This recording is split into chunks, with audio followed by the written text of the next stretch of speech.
I'm going to now talk about randomized controlled trials. So what is a clinical trial? And the definition that's given in Friedman, Furberg, and Demet's book on clinical trials is a prospective study comparing two or more treatments, one of which may be a placebo, and it has to be comparing them in people. And I'm going to be focusing on randomized clinical trials that have these features. There's a control group that often might be getting a placebo. There's random assignment to the two treatments, and or two or more treatments, and there's blinding in the sense that double blinding means neither the patient knows what they're getting, nor does the doctor treating the patient or anyone else involved in the care of the patient. They don't know which treatment the patient is getting or whether they're getting a placebo. Now, we've seen the problem with observational studies. You cannot really establish cause and effect. So you don't really know whether it was the treatment that worked or were there various confounders and biases. The people who take the treatment might be healthier. They might be influenced by having a power of positive thinking that improved their health. There might be other factors that are different between people who got the treatment and people who didn't, in terms of exercise and other things. And there may be what's called ascertainment bias, that you're actually not seeing all the events in one group versus the other.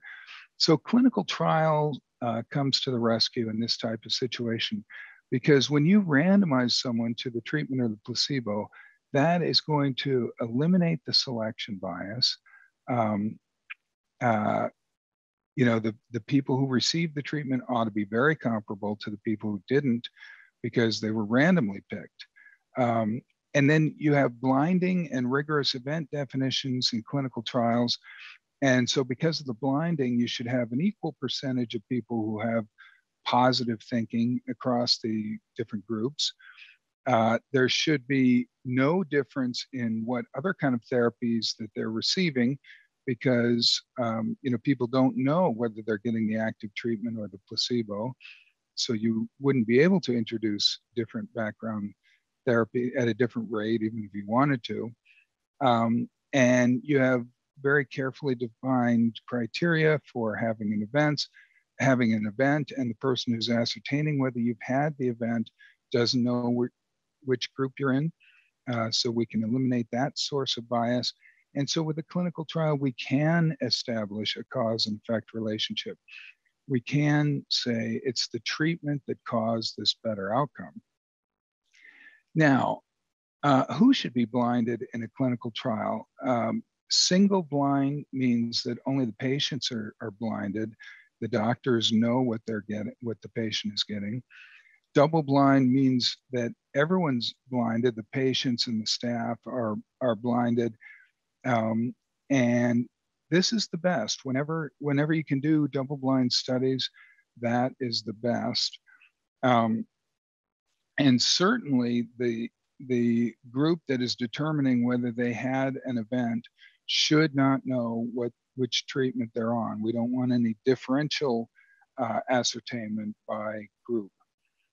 Now, there's another, the data monitoring committee, data and safety monitoring committee that oversees the results of the trials, looks at the interim results. They should not be blinded. There's some debate about this, but there's just no question they should not be blinded. Okay, so blinding has resolved some big controversy even outside of clinical trials. And I'm going to give you the example of facilitated communication. And this is a way for parents to communicate. It doesn't have to be parents, but it's usually parents, to communicate, in quotes, with their autistic children. The way this works is a facilitator holds the autistic person's hand above a keyboard and guides their hand to type answers to questions. And this is sort of reminiscent, if you look at it, if you just Google this, it sort of reminds me of a Ouija board. But this was taken quite seriously. And in fact, there's a Facilitated Communication Institute at Syracuse University. A lot of people believe in this. And the proponents were convinced it was real, and maybe even still are. But then along came cases like this. There was a 17-year-old, Betsy Wheaton, who was autistic, and she accused, through facilitated communication, she communicated that her entire family sexually abused her. And so this was a court case, and the court expert, Howard Shane, they were trying to decide whether this is real communication, this is valid eyewitness testimony or not. And so he conducted an experiment. And what he did was he showed the child, not really child at that age, but showed, and the facilitator, the same picture. And then other times, though, they saw different pictures. He showed the autistic person one picture and the facilitator a different picture. And he asked, to have the person with autism to communicate what picture they saw. And when he did this experiment, the person with autism always picked the picture that the facilitator saw. So in other words, even if the autistic person saw a different picture, when they were asked what they saw through facilitated communication, they communicated that they saw this other picture that they didn't actually see. And there have been other experiments that showed similar results. And there's a Frontline episode on public television called Prisoners of Science that includes this case, and there's other evidence that shows that it is not really legitimate communication. Unfortunately, it's wishful thinking. And so blinding really, played a big role in concluding that it is not legitimate communication. All right, so now let's talk a little bit about randomization. Randomization is what separates clinical trials from all the other types of studies. In other studies, the usual statistical justification is we have to assume, or pretend really is more likely, that these groups, the people who took the treatment, the people who didn't, are somehow randomly picked from some population, but that never happens in our studies. We never really randomly pick people from any kind of a population. And in a randomized trial, we really don't need to make that assumption, because we can do a certain statistical analysis based on randomization alone. And that's called a permutation test or re-randomization test. Sometimes it's called a randomization test. But before we talk about that, let's talk about how you do randomization. So simple randomization is just basically the computer is essentially simulating a coin flip for each patient. Flip a coin to decide whether they get treatment or control. The problem with that type of randomization is if you have a small trial, let's say 20 people, you could randomly do that coin flip and end up with 14 people assigned to the treatment and only 6 people assigned to the control, or the other way around. So to avoid these kind of pretty big imbalances between the number of people who are getting the treatment and control, it's much more common in clinical trials to use what's called blocked randomization, which is also known as random permuted blocks, And so I'm going to illustrate this with blocks of size 4. And the way this works, imagine putting 4 pieces of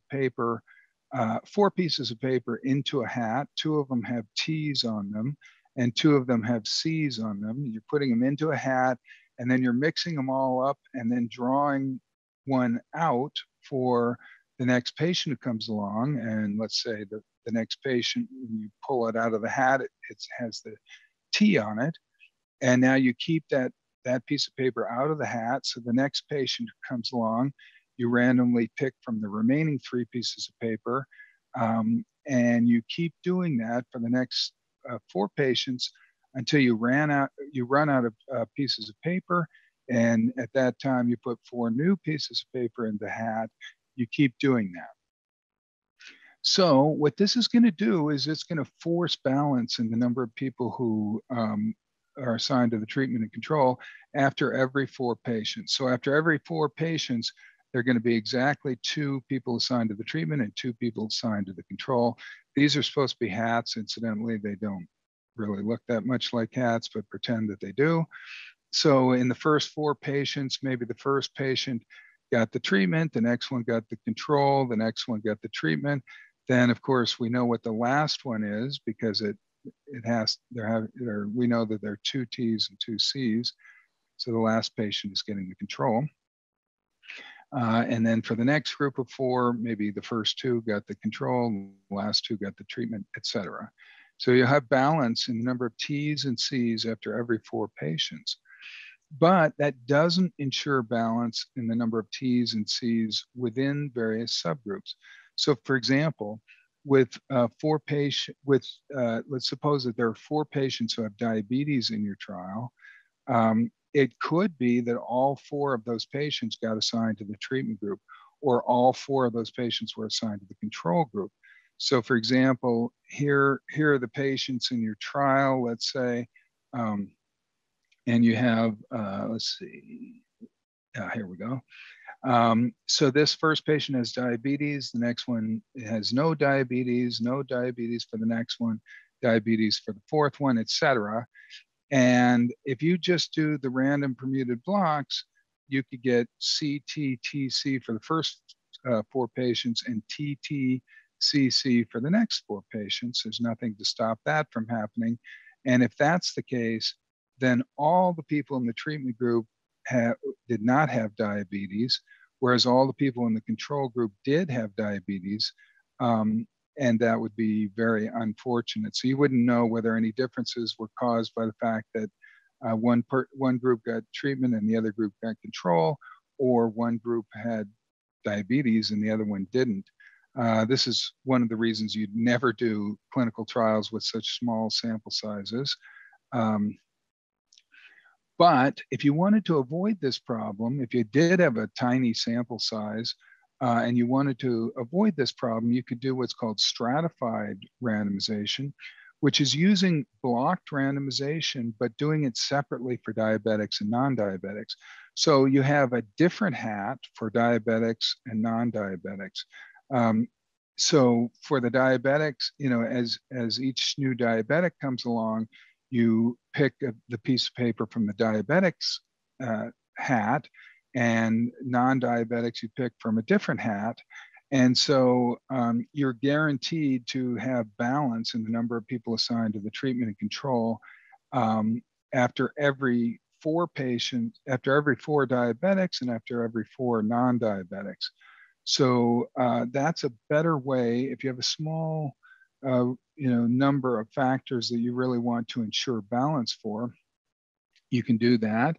You can also stratify by more than just a single factor. So for example, to stratify the randomization by gender and race, you could use separate blocks of size 4 within each of the subgroups: white males, white females, black males, and black females, let's say.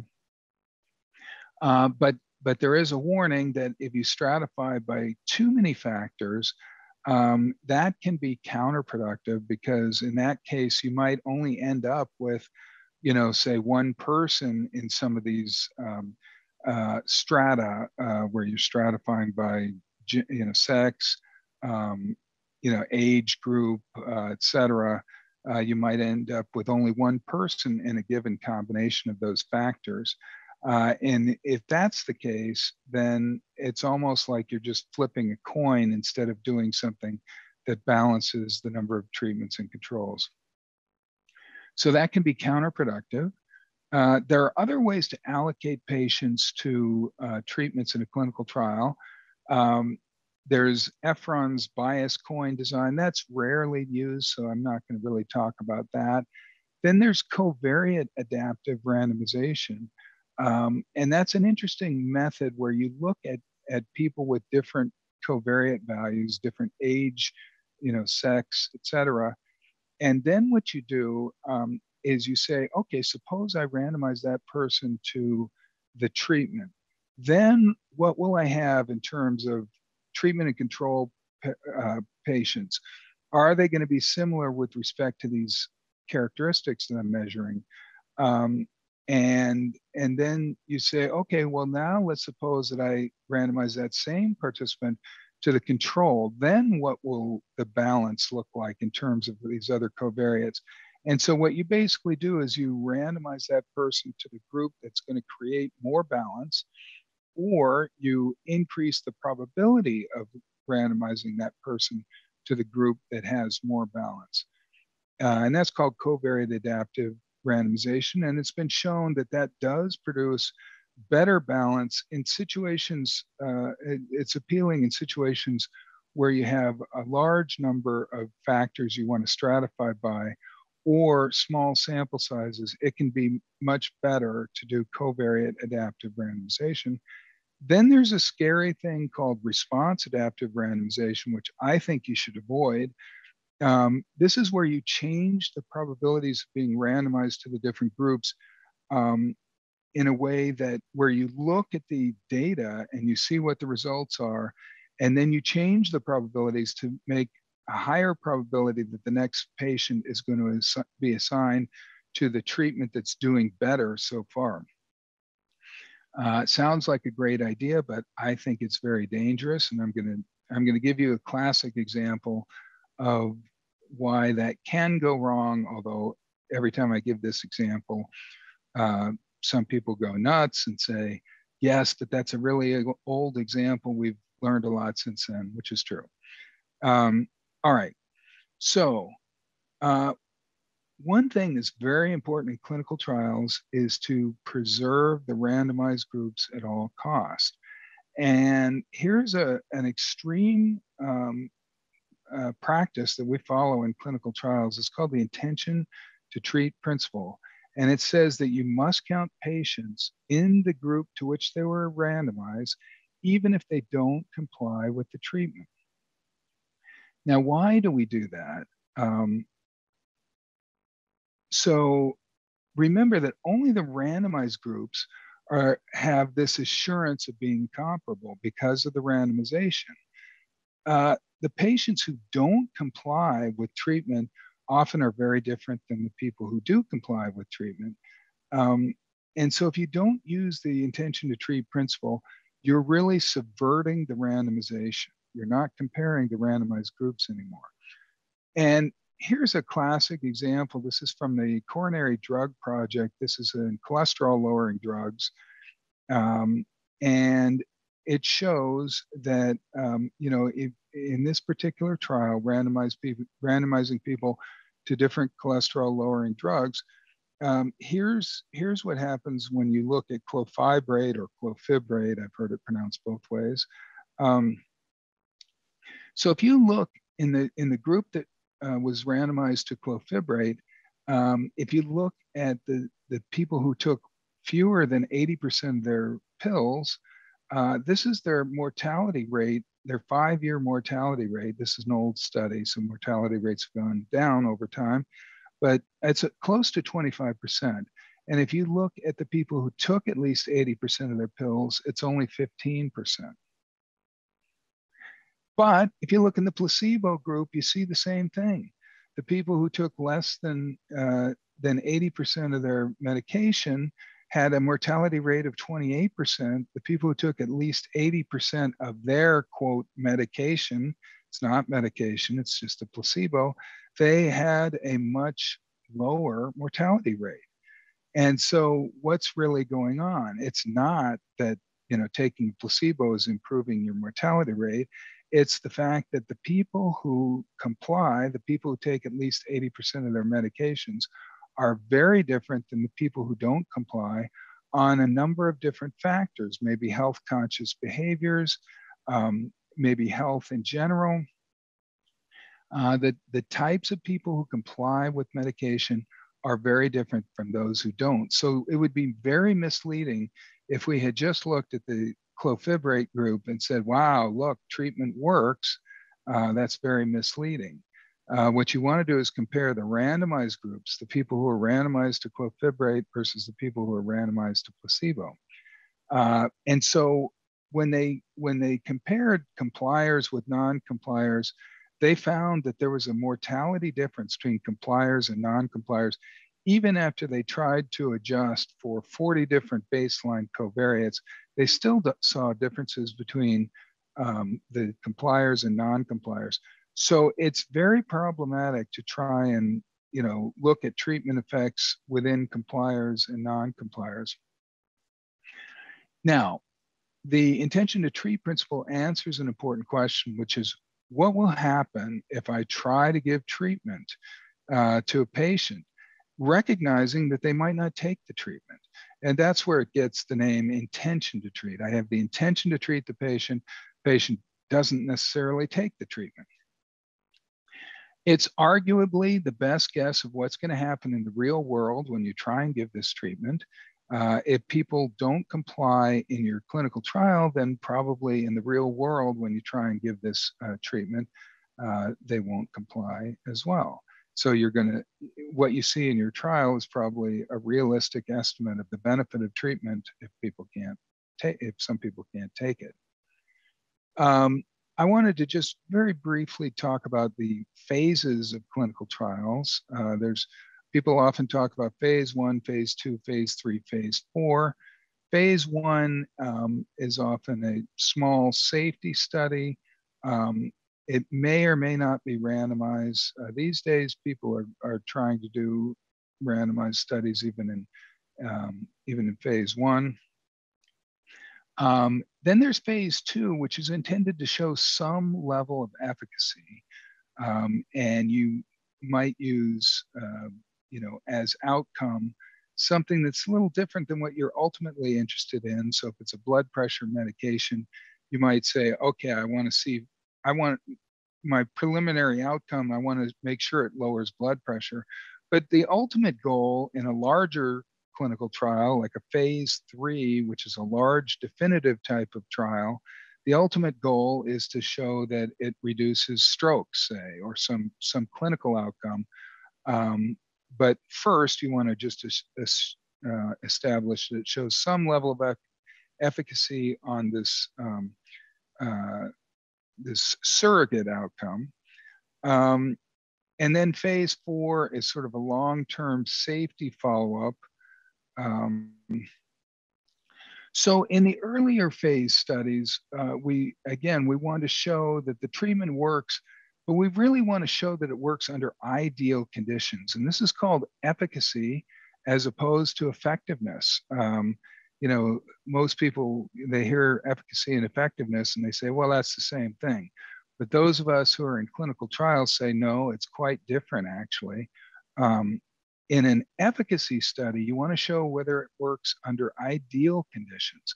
So you might restrict the population to the people who you think are going to get the maximum benefit. You might also have what's called a run-in phase, where you give people the treatment, and then you find some people who can't take the treatment, and so they stop taking it. And so you find out who is going to be taking the medication and who is not. And then you say, okay, I'm only going to take the people who complied during this run-in phase. And now I'm going to randomize those people to receive the drug or receive the placebo. So you're basically focusing in on the people who were able to tolerate the medication. And again, you might use an intermediate outcome such as blood pressure rather than the clinical outcome that's most of interest in the long-term study. In contrast, a phase 3 study is generally to see if treatment works under real world conditions. So you're going to have a lot bigger sample sizes. You're going to have a much broader population. You're not going to focus just on the people who you think are going to get the most benefit.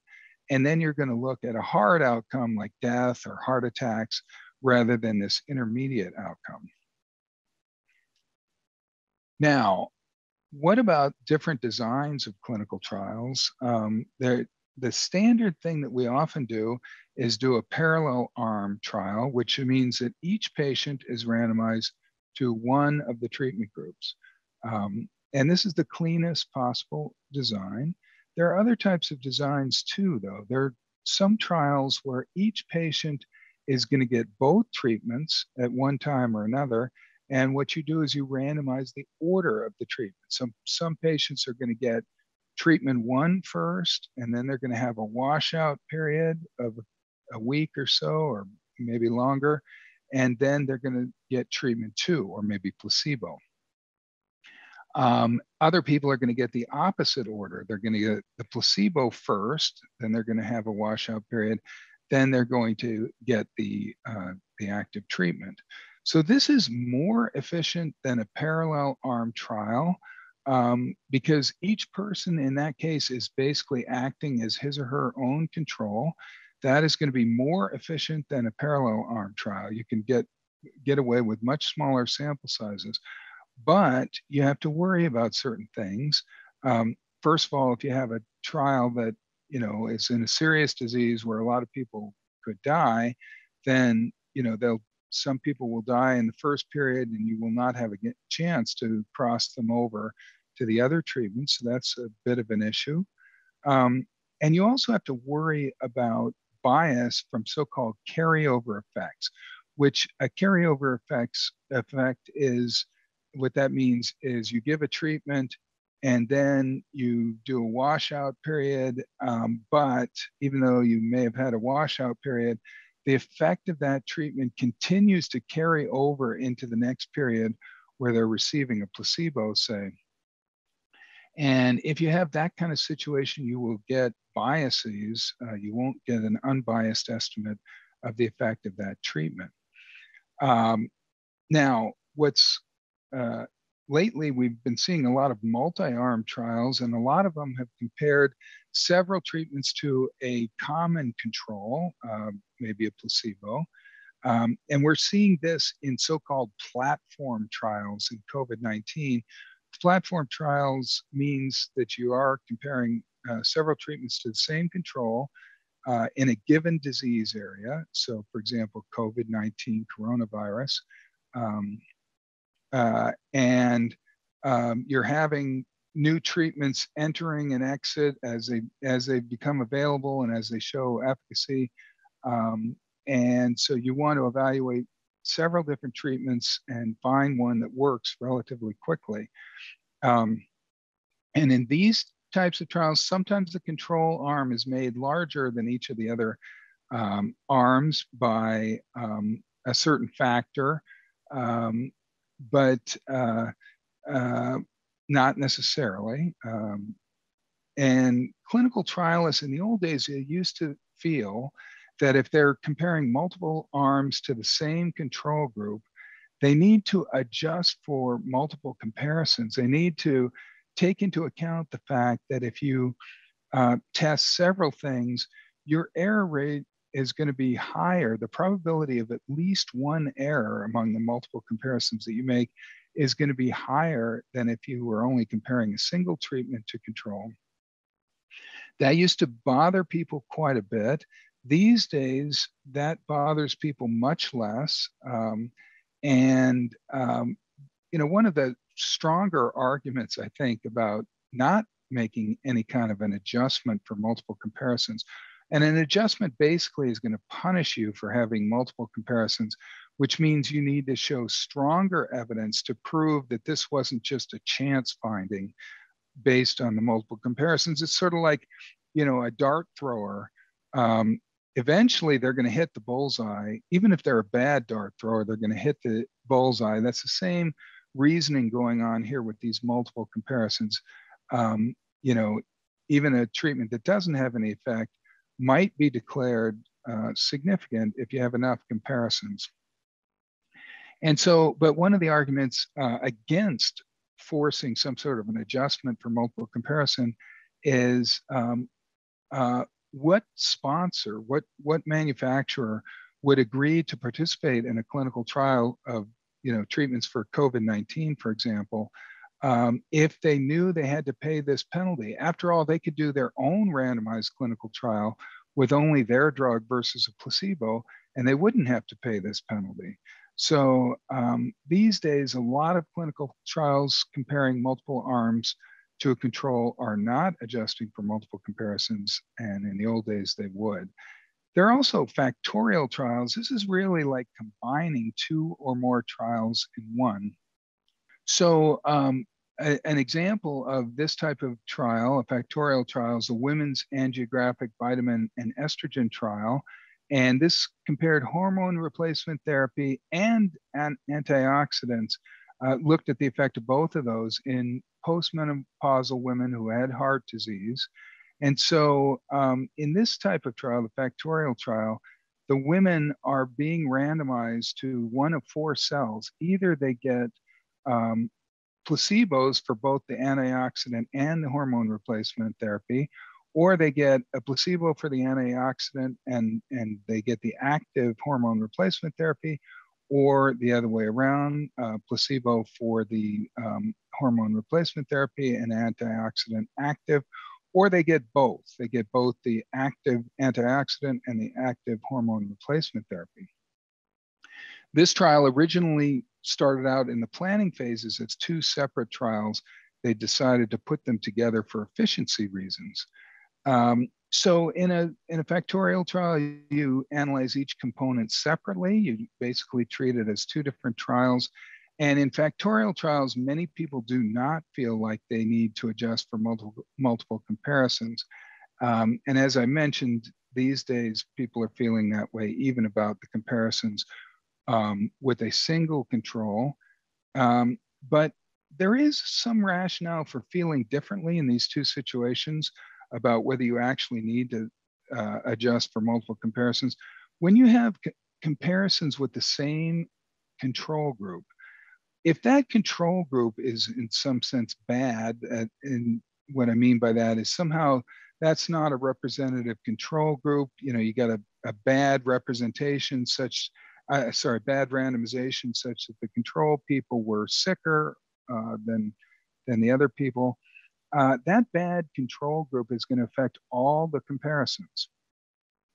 On the other hand, with a factorial experiment, the comparisons between the two components, the hormone replacement therapy, for example, and the antioxidant, those two separate comparisons are nearly statistically independent. So it really is like doing separate trials, whereas again, with the comparisons with the same control, that bad control is going to affect all the groups. Now, sometimes an intervention is applied to an entire community rather than to individuals.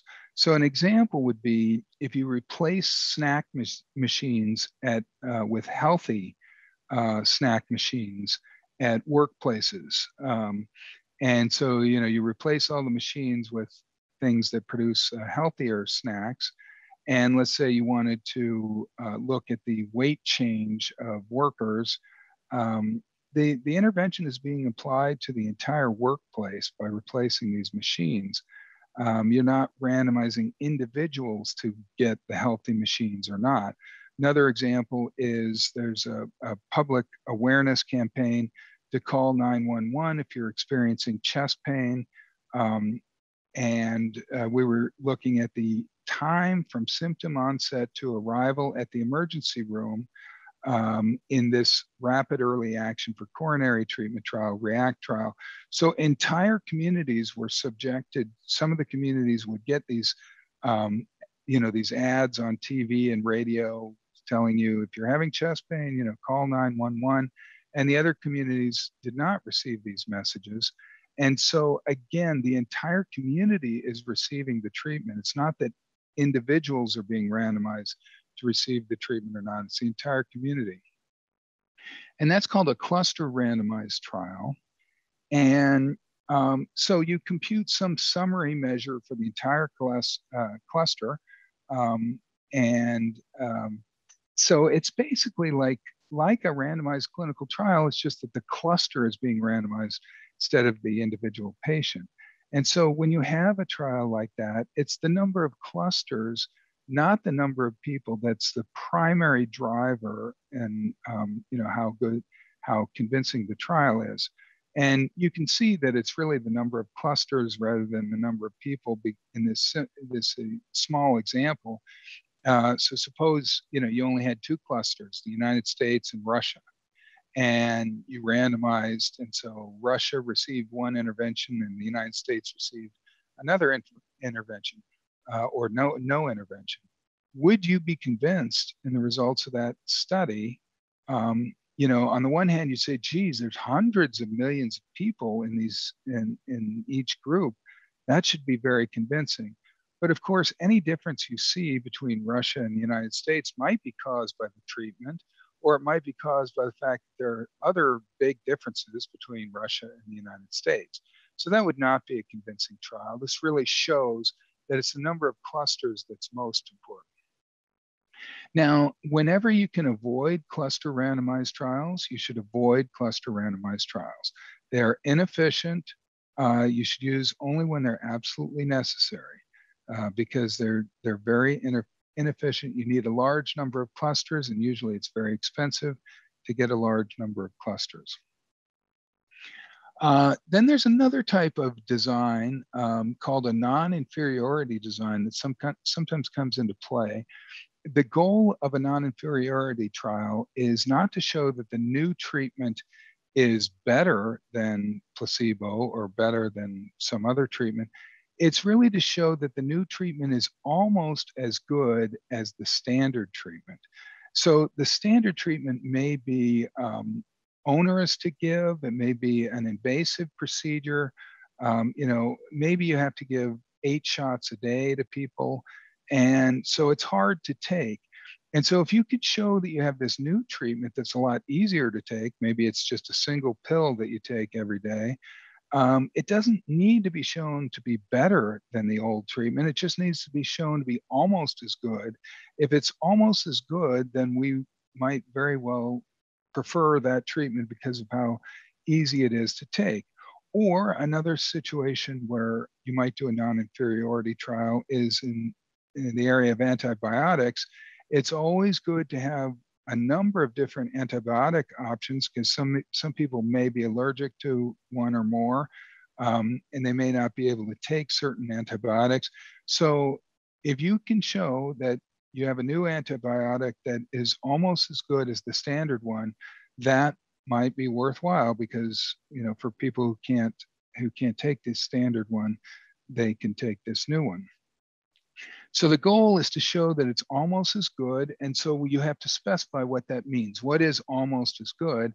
You have to specify a non-inferiority margin, M. So, and the goal is to show that it's not worse by more than M. So for example, maybe only 6% more people have some bad outcome on the new treatment than the old treatment. And maybe that's an acceptable difference. And so what we do then is we do a confidence interval for the difference in those rates. And then we declare non-inferiority if the upper limit of that confidence interval is no greater than our non-inferiority margin, in this case, 0.06. Now, I don't like non-inferiority trials either. I told you to avoid cluster randomized trials. If you can avoid non-inferiority trials, avoid them as well. They have unfortunate properties, namely, For example, if you have a non-inferiority trial where you have a lot of people switching drugs, they were randomized to the new drug, and then they couldn't take it and they switched to the old drug. Well, if enough people are switching, then the two groups are going to look very similar, and so you might be able to show non-inferiority, but it's not because the new drug is good. It's because everyone is switching to the old drug. So things that should punish you in a trial are actually helping in a non-inferiority trial. That's one of several problems I have with non-inferiority trials.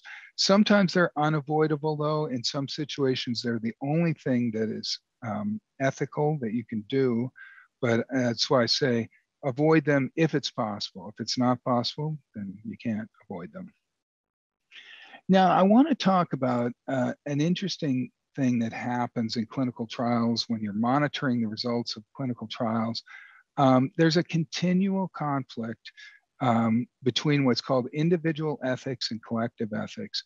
So in clinical trials, you have to be concerned about the interests of the patients in your trial, and that should be your primary concern. But you also have to think about the collective good of future patients. So, for example, if you stop a trial too early, or there are design problems in your trial, you may not convince the medical community to change practice and use the new treatment.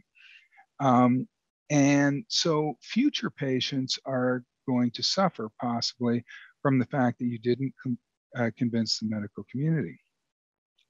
So you have to think not only about how your patients are being treated, but how are future patients going to be treated.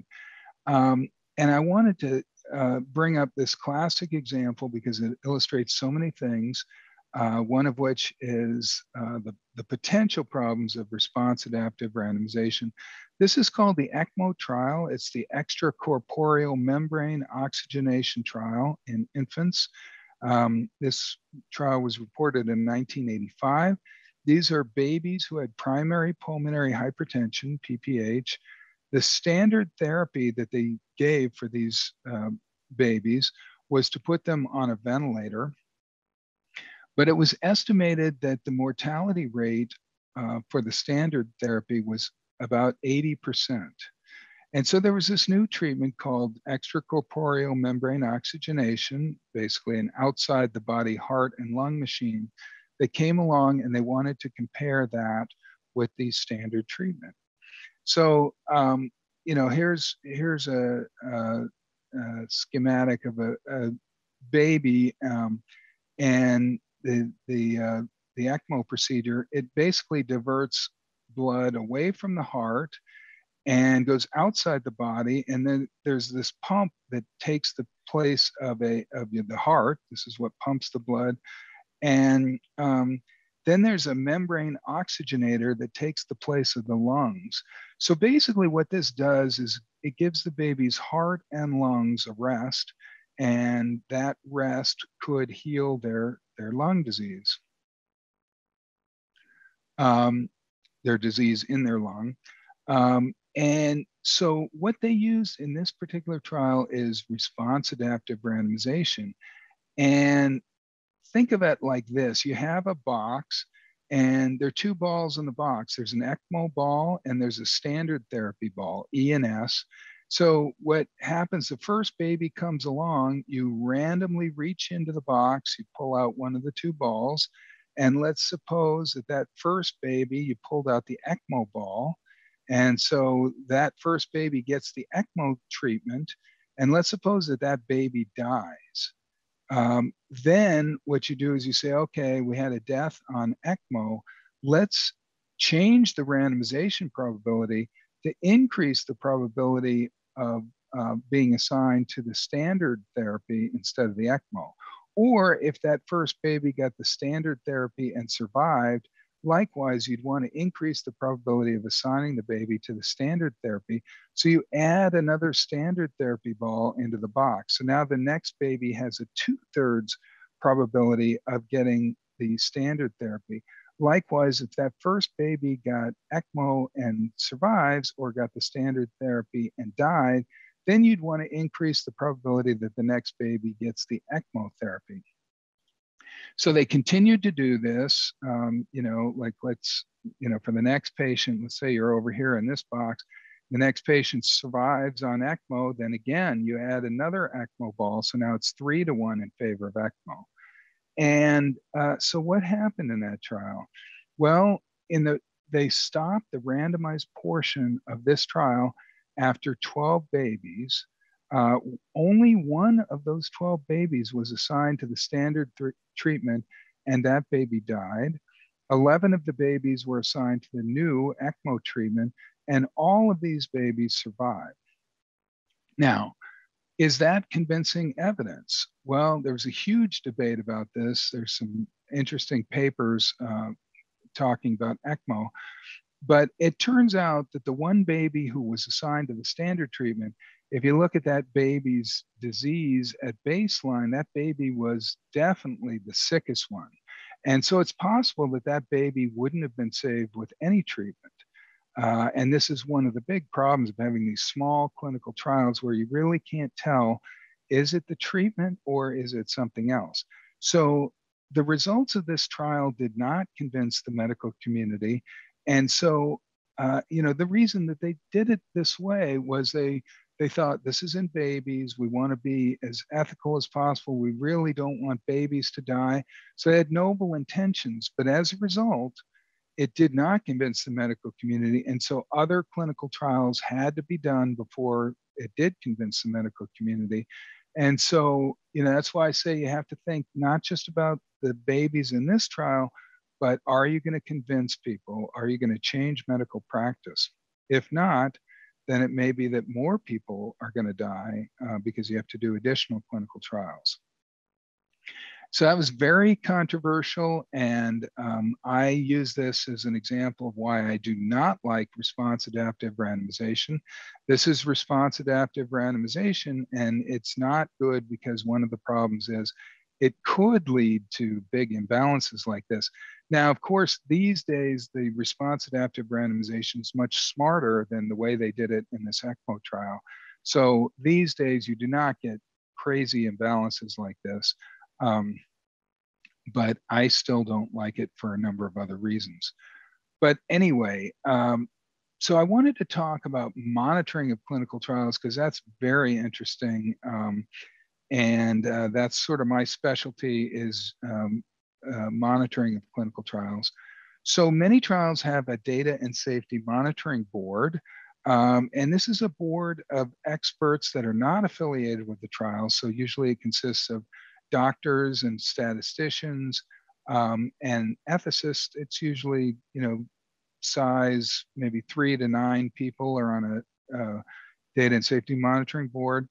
And what they do is they look at a number of aspects of the trial, make sure that the trial is, people are turning in forms in a timely manner, and people are measuring things correctly.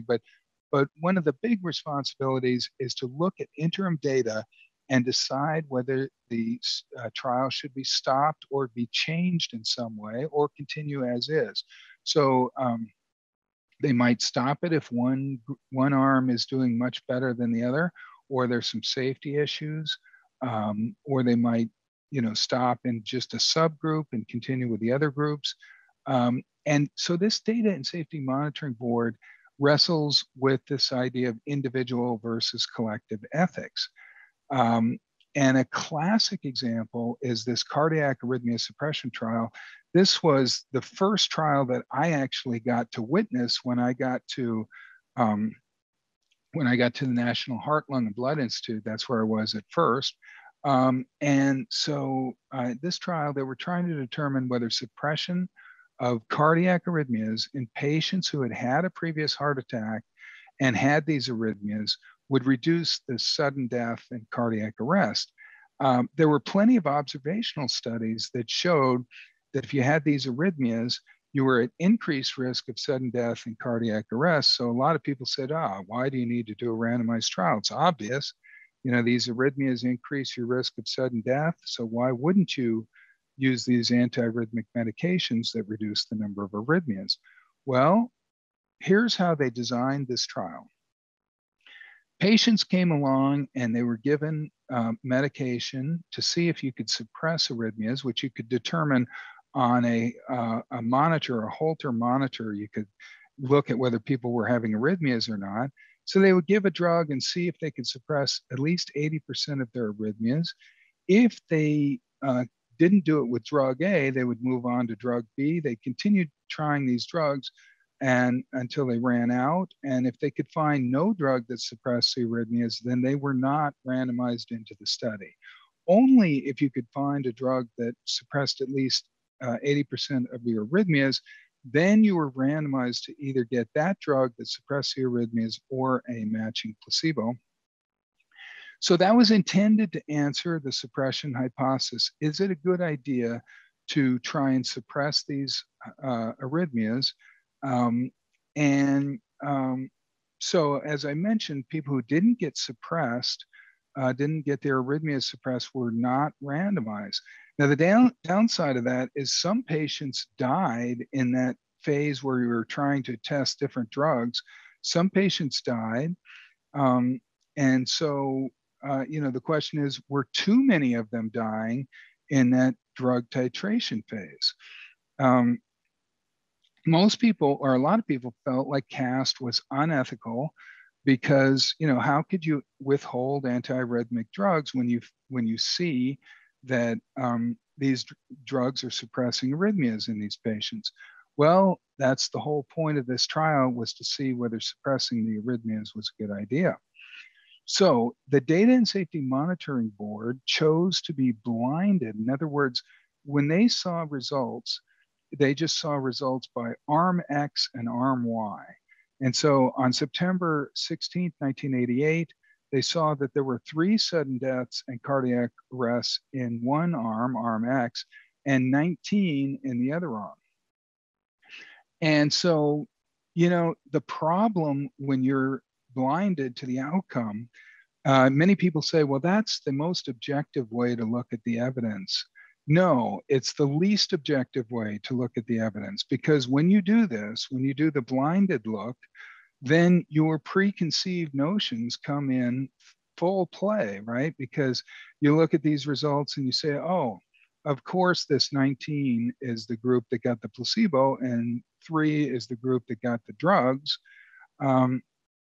Because most people believed that suppressing the arrhythmias had to be a good idea. Well, soon afterwards, they became unblinded because the statistician at the coordinating center said, this board really needs to know that the results are going in the wrong direction. The 19 was actually the drug group and the 3 was the placebo group. So here come individual ethics. We've got a treatment that may be harming the patients in the trial, but you also have to think about collective ethics. Many doctors already believed that suppression had to be good, suppression of arrhythmias had to be good. And so if you stop now, you might not convince the medical community, and they might continue to give drugs that are harmful.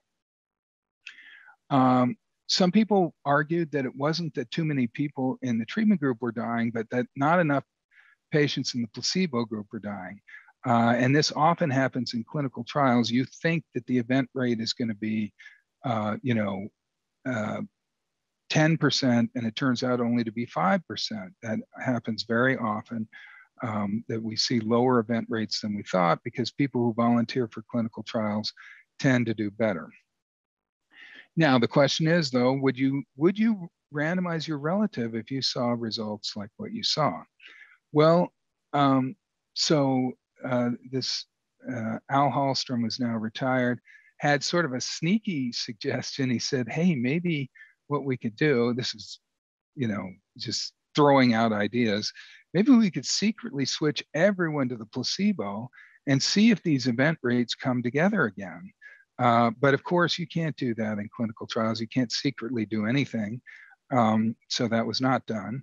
Now, it turned out that if you look at the results more carefully, you see that only 2 of the drugs, anconide and flecainide, seem to be dangerous. And so what they did was they got rid of those 2 drugs and they re-randomized the patients that were randomized to those 2 drugs. to either the third drug, moricin, or matching placebo. And then they also made some changes to try and get sicker patients because they thought, well, suppressing arrhythmias has to be better in the sicker patients. But the DSMB still wanted to be blinded. And so in this continuation of CAS 2, they saw that there were 12 people in arm Q that were having these sudden death and cardiac arrest, 3 in arm P, and a little bit later they stopped CAS 2, excuse me. And at that point, it was 15-3, 15 events in arm Q and 3 events in arm P. And just like in CAS 1, the 15 was actually the active drug group, the 3 was the placebo group. So it was unequivocal that that the drugs were causing harm. There's a book written on this. I don't know if you can see this, but it's called Deadly Medicine: Why Tens of Thousands of Heart Patients Died in America's Worst Drug Disaster. It's written by Thomas J. Moore. And it's kind of a sensational book, but it's an interesting read anyway. And it's pretty accurate with respect to the cardiac arrhythmia suppression trial. And of course, the deadly medicine was not the trial, it was the fact that doctors were giving these antiarrhythmics routinely before there was a randomized trial that showed that it was, not good, and it was dangerous. Okay, so in summary then, clinical trials are the gold standard for medical evidence. Randomization is what separates clinical trials from all the different types of studies. So you want to preserve the randomized groups at all costs. And that means use the intention to treat principle and avoid missing data. Avoid, unless you absolutely have to, avoid response adaptive randomization, in my opinion. These are all my opinions, but avoid non-inferiority trials if you can, and avoid cluster randomized trials if you can. But sometimes you can't. So here are some references. This Bartlett references on the ECMO trial, then some CAST references, and others. And so thank you for your attention.